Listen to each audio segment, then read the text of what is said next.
Good morning, everybody. It is MC2 Cat Yanez, aka DJ SoCal. We've got CMC in the house. What's up, CMC? Not much. How's it going, MC2? I'm good.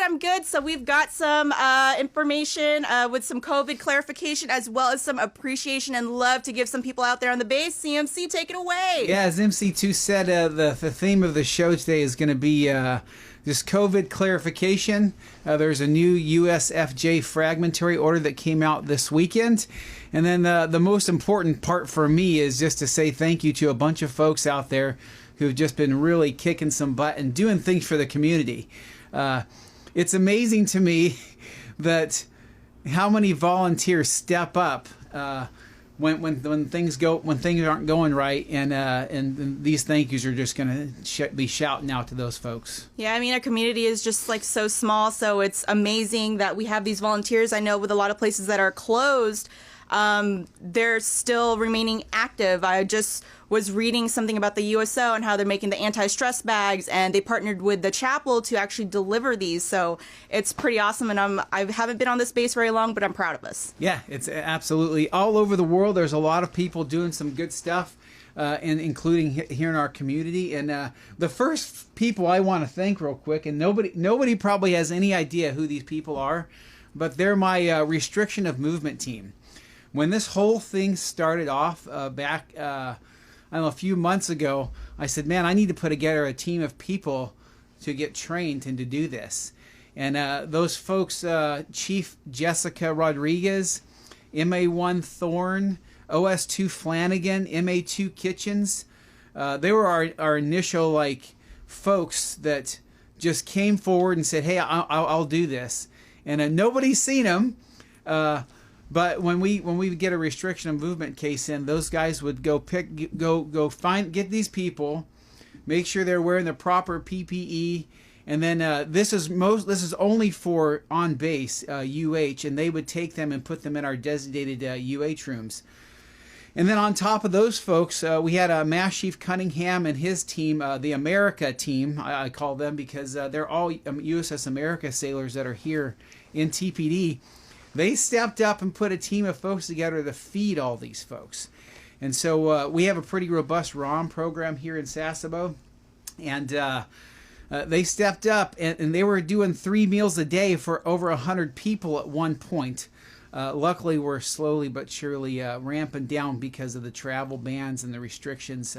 Our ROM list is starting to get low.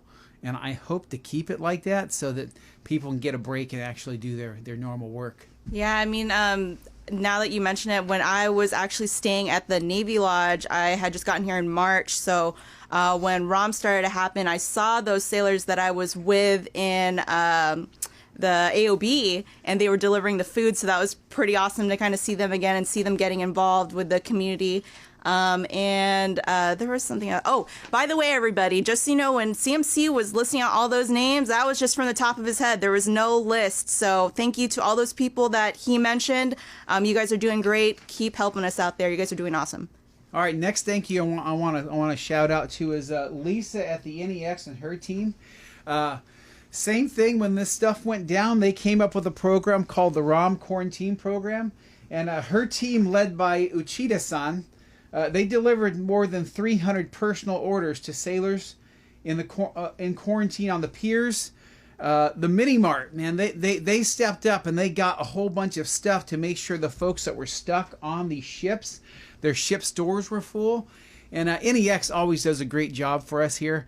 And they just went above and beyond to do more and to do great things for our ships and support the fleet, which is really the reason we're here. Yeah. And next one is MC2 mentioned Red Cross and USO. So USO, those guys, they provided hundreds of snack bags to individuals in ROM at the UH. They also provided support to the ships whose crews were unable to leave the ship by providing drinks and snacks for their pier-side picnics that they're trying to do.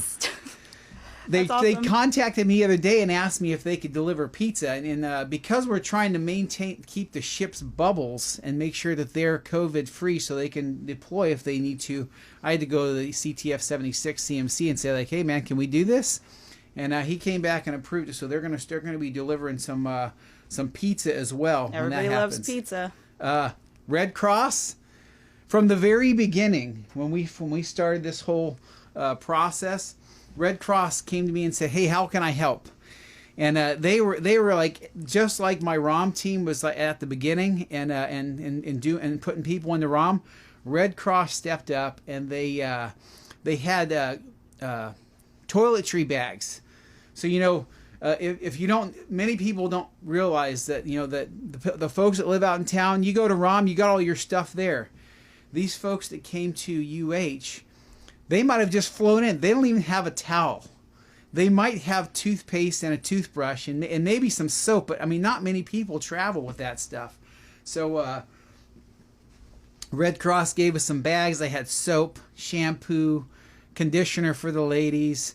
Gotta keep that hair soft, CMC. Toothpaste, toothbrushes, and things like that. And then, as MC2 mentioned a little bit ago, they also started doing some. What would you call it? The anti-stress bags? Anti-stress bags, yeah. I knew they were doing that as well. I just wasn't as quick as MC2 to get the information out there. Next on the list here, we got Fleet and Family Support Center. They're having to come up with unique ways and innovative ways to do counseling. We were starting everything over the phone. Now they're trying to come up with some other. We got a virtual AOB. I'm pretty sure it's launched out there. I had to tape my AOB ICR thing, and there's like 9 hours worth of video. And you love being on camera, right, CMC? I love being on camera. MC2 is lying through her teeth right here. I told them earlier, I said, don't stop taping anymore because you can see all my wrinkles and stuff like that. So over there at Fleet and Family, some specific names that I wanted to mention was Ashley Parks, Catherine Pierre, Eriko Kawahara, everybody knows her, Ryan Thomas, Kristen Birkland, and if I'm messing up your names, I apologize. I hope you're listening though. Norman Okada, and of course our favorite Phil Frazier. And next on the list here we got MWR. So everything is MWR is they're the heart and soul of this space when it comes to services and food and things of that nature. They have takeout and delivery. We've got some folks over at the MWR maintenance staff that are doing some facility maintenance and improvements during the time of closures. In the short time that we've been in this lockdown, I won't call it lockdown. I will say just minimal service stuff. They've painted the Fleet Fitness lobby. They finished painting and doing repairs in the weight room of the Fleet Fitness Center. They finished painting the lobby and hallways of the Hario Fitness Center. And they just started painting the lobby of both the Showboat and the Hario theaters. So I'm telling you, when we get to start lifting some of these restrictions, you go back to some of these facilities, you're going to notice a huge difference. And we can't leave out the Outdoor Adventure Center. So I don't know if you've ever driven into base and you'd seen some folks out there power washing in front of the USO. Those guys are out there. They were power washing around the Fleet Fitness Center, the Harbor View Club, Galaxies, the Fleet Landing. They're assisting as drivers for Galaxy's delivery service. So if you don't know that, some of the MWR employees, what they would normally be doing, now they just shifted gears and they're like, hey, we need you to do this. And so they went over and they started doing deliveries. That is so awesome. I didn't know that. That's great. And they're also the Outdoor Rec is also doing some repairs around their own facility. Let's see here. And then, of course, you can't forget my favorite place is the gym. What's that? Oh. So the staff of the Fleet Fitness Center, they've been cranking out some cleaning to make sure we've got a clean place to go to when we get back there. They're also doing some repairs to the equipment in both Fleet Fitness Centers, and they've begun preparing Basketball Court 3 to turn into a NOFS training zone. So NOFS is Navy Operational Fitness and Fueling. It's something the Navy worked with some colleges a long time ago to come out with, and we don't use it enough. I don't think it's. I heard about it during the town hall meeting that they were talking about that, so that's pretty awesome. Yep, and then let's see what else we got here. Yeah, that's it on those on MWR. But of course, I can't forget my security guys, man. Those guys are on the gate every day, wearing their masks and their gloves. You know, on the front lines. You know, they're coming in contact with so many people. Man, their contact log is going to be insane. That'd be kind of a pain in the butt. And we can't forget Port Ops. Port Ops is awesome folks that are keeping our boats going while we can. While we're all stuck in this situation. You know, when it comes down to it, it's always about the mission. And so supporting the fleet and making sure they're going good. And Port Ops has always done a great job at sorting those folks out. And then I talked about the ROM team in the very beginning. Well, they need rooms in order to house these sailors. And so the UH over there, under the leadership of Torsten Rutrock and Chief Romero, man, those guys prepared the room. You know, we moved some sailors around, we moved some sailors out, so we could create enough ROM rooms to have should something bad go down. And let's see what else I got here. My eyes are failing me. And then thanks to the operational forces, man. You know, those guys, some of those folks are stuck on the ship. You know, I talked to my wife about this the other day. I was like, "Babe, if this happened to me, what would you do?" And she's like, "Well, you got no choice. You know, you're in the Navy. This is what you have to do." Those guys are stuck on the ship over there, so they can be ready to deploy should something happen. And man, I got to tell you, it's probably pretty tough on them and their families. But when it comes down to it, in the end, you know, we are here, we are military, and we got to be ready to deploy should something go down. And the final shout out and thank you that I want to say before we probably cut to a couple songs is to the community. Man, I got to tell you, this is tough times. If you look back in the United States, there's protests and all kinds of crazy stuff going on because this is not normal for us. But I would say that 99.9% of the community understands that, you know, in order to prevent the spread of this virus or even to get it at all on our base, we've got to do these measures. And 99.9% of the community have done what they need to do. They're wearing their masks. They're practicing their physical distancing. They're staying home and getting innovative and doing things they got to do to keep their kids and their families going during this time. And there will be a sight, and you know, it'll come to an end eventually. You know, I don't think that we're gonna just completely go back to normal life. I think this is going to be similar to, you know, we had 9/11, the terrorist attacks, and after 9/11, nothing was ever the same again. We have COVID. It's crazy. We'll probably not be the same again. You know, the typical handshake and hug we do. You know, and we're like, "What's up?" You know, we're gonna be a little more cautious. Yeah, we're gonna be wearing hand masks. sanitizer a little more, and we're gonna be using the Japanese bowing probably a lot more. And it'll eventually leave us, and a vaccine will come. But community and ships and everybody, just please bear with us. We're actually looking at ways that that we will transition back out of this once we determine it's safe to do so. Awesome. Yeah. I mean, I guess the silver lining in all of this is we're going to come out safer, smarter. The base is going to be prettier. It's going to be completely sanitized, and it's going to be like a reset button, almost. Absolutely. In a good way. And if anybody in the community thinks that we have it bad right here, I would ask that you look at the Yokosuka community, the Atsugi community.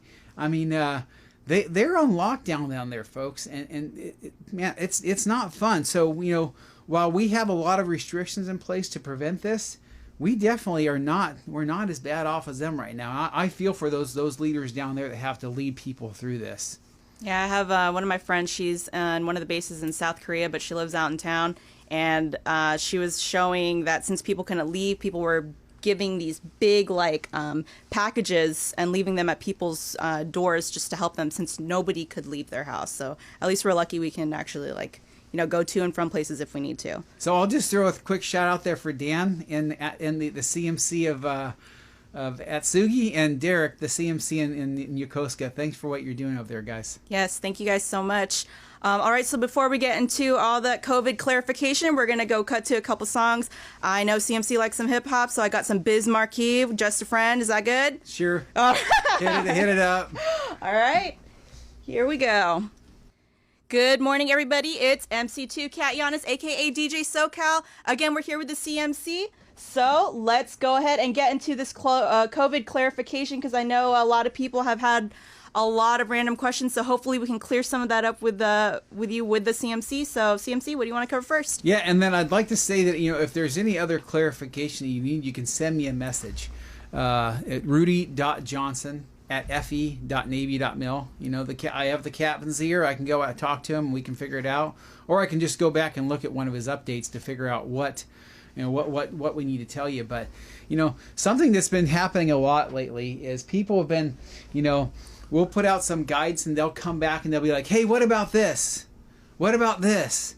And I just got to tell everybody, until we get through this, just hang tight. In the town hall he had the other day, that was a message he put out. He's like, we can't keep doing all these what ifs. We could what if this thing all day and all night.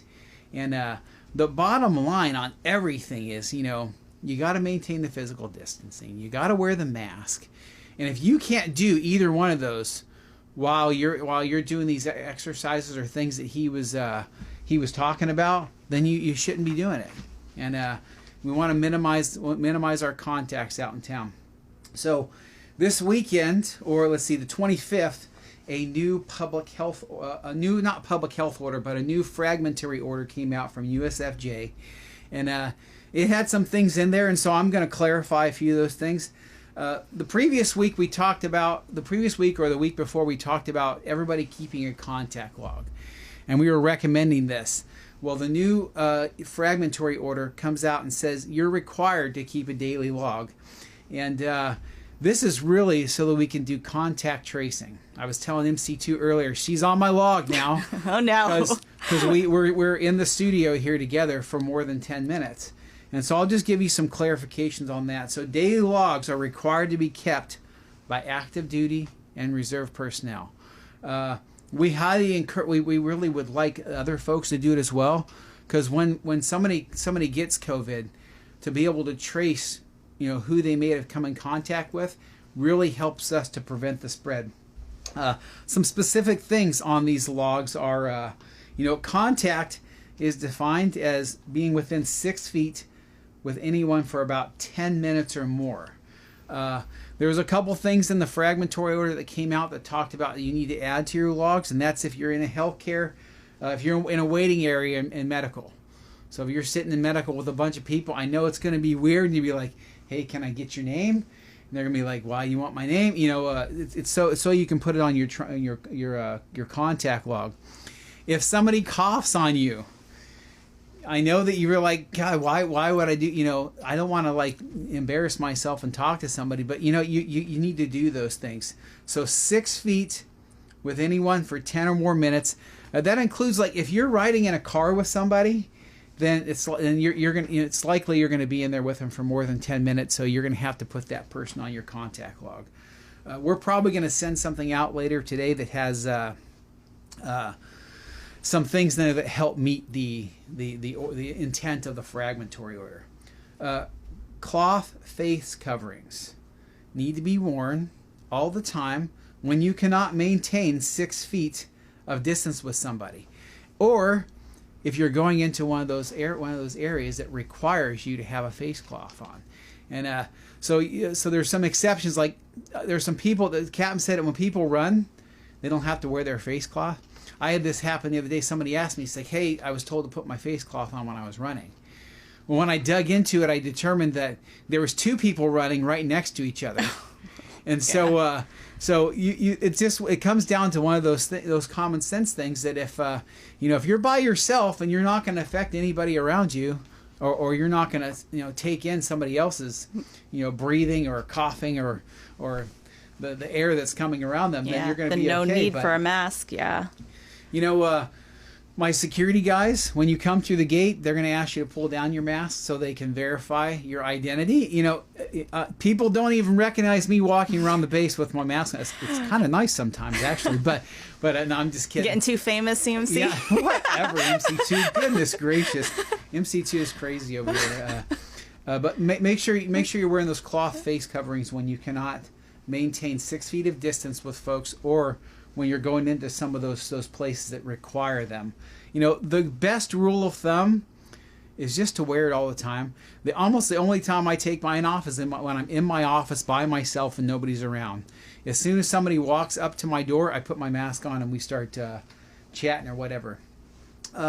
Another quick thing, so you know, many people are confused about if all this stuff applies to contractors and civilians and MLCs. Well, not too long ago, or last week sometime, there was a USFJ put out a public health emergency for all of Japan. What this basically did is gave the captain of the base the authority to do anything, to do many other things in his power to make sure the base is safe, and that we're making sure that we don't get COVID on here, and that no sailor gets COVID. So all these things that are coming out now, right after that public health order came out, he has the authority to do these things, folks. And he's not, you know, he's a very, very good man, and he is not. Believe me, he does not want to try and do anything that's just going to upset a bunch of people. But our main goal here, his main goal, is to prevent COVID from getting on this base and from one sailor getting COVID. And so, you know, we're being a little tough on a bunch of things. And some people have felt the effects of that, but it's all to try and make sure that we maintain that mission of no sailor getting COVID. Yeah, he's keeping us safe, and we appreciate it. So I'm thankful. And then there's another thing. So we've gotten some ice comments lately, and they're like, look at Sasebo. Sasebo's, you know, they're doing they're just normal out there, and we're going crazy on base. Well, Prime Minister Abe last week also declared a state of emergency. And for those of you who are like critiquing me on the radio, like it wasn't last week, it was 2 weeks ago. It was previous to this radio show. He did declare a state of emergency for all of Japan, urging residents to avoid non-essential gatherings. And so you might start to see some of the businesses close. And we're lucky here in Sasebo because, I mean, we're all kind of doing the things we need to do ahead of time, so that if this thing does get here, it's not going to spread like wildfire. You know, it's still going. You know, the numbers are still going up in Tokyo. I got to say, thank God that we're not. You know, that travel is kind of stopped, and we're not bringing more people into here. Let's see here. Reminder: if you're sick, stay home. Okay, call your supervisor, call the preventative medicine folks, and get an evaluation, because we don't want to spread. You know, this is something that, you know, in 20 some odd years in the Navy, I always went to work when I was sick. Me too. Just because it's what we do, and now is not the time to do that, everybody. So please make sure that you're staying home. Better be safe than sorry, right? Yep. So the other thing I've gotten some ice comments on is about road tax, and and we're looking for a way forward on the road tax, really for the ships and the local community.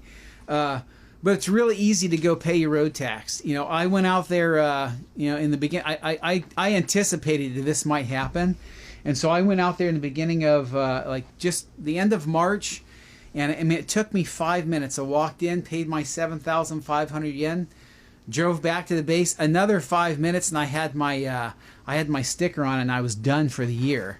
It's not that difficult, folks, but we are looking towards June to maybe try and do something like that if things change.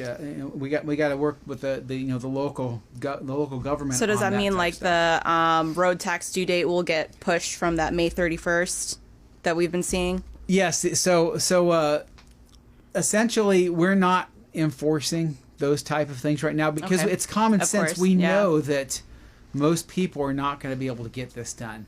Now, if you have the ability to get it done, and you don't get it done, and you're driving around the base, my guys might stop you. But really, I told the ships, the ships are stuck on the ships. their car is in the parking lot, they're not able to get out and go do that. So it really mostly applies for folks like that. Yeah, I know those people were worried, but from the town hall, they were saying that if your car is not actually being used, there's no reason for you to get pulled over for not paying road tax. But again, if you have like a spouse or family member that is actually using the vehicle, they can pay that road tax for them, right? Absolutely. Okay. And it really is easy. Something else that's come up recently because of this is leave accumulation. So, this has happened to me a lot over the years, just because I'm kind of dumb and I work too much and I don't take my leave. But leave accumulation now because of COVID is up to 120 by 60 days, and it can be used all the way through 30 September of 2023. And so for those of you who don't have an opportunity to take leave, don't worry about it. We'll do, your admins will do a letter, and you'll get that leave will carry over to the next year, and it'll be good all the way up until 2023. Nice. That's good news for us. Yeah. How much leave do you have on the books? MC2? Let's not talk about that, CMC. Let's not talk about that. Yeah. I'll just say I have 60 on the books right now. Let's see here. The Navy just stopped. We just stopped movement again. The stop movement is in place until 30 June of 2020, and it applies to all PCS, TAD for military, civilians, and their family members. Let's see here. Yeah, and so if you're in the midst of transferring, there's a stop movement on there. There's a couple of stipulations in the order that I didn't read it thoroughly enough to be able to talk about it and tell you should do this, but you should go look at it. npc.navy.mil's got the information. Go take a look at it to see if your specific situation. I know that we have not stopped accessions and the folks coming from boot camp flowing into the fleet. But if somebody is TAD somewhere, I'm pretty sure they're going to have to stop and stay there until the stop movement, goes away and they can start moving again.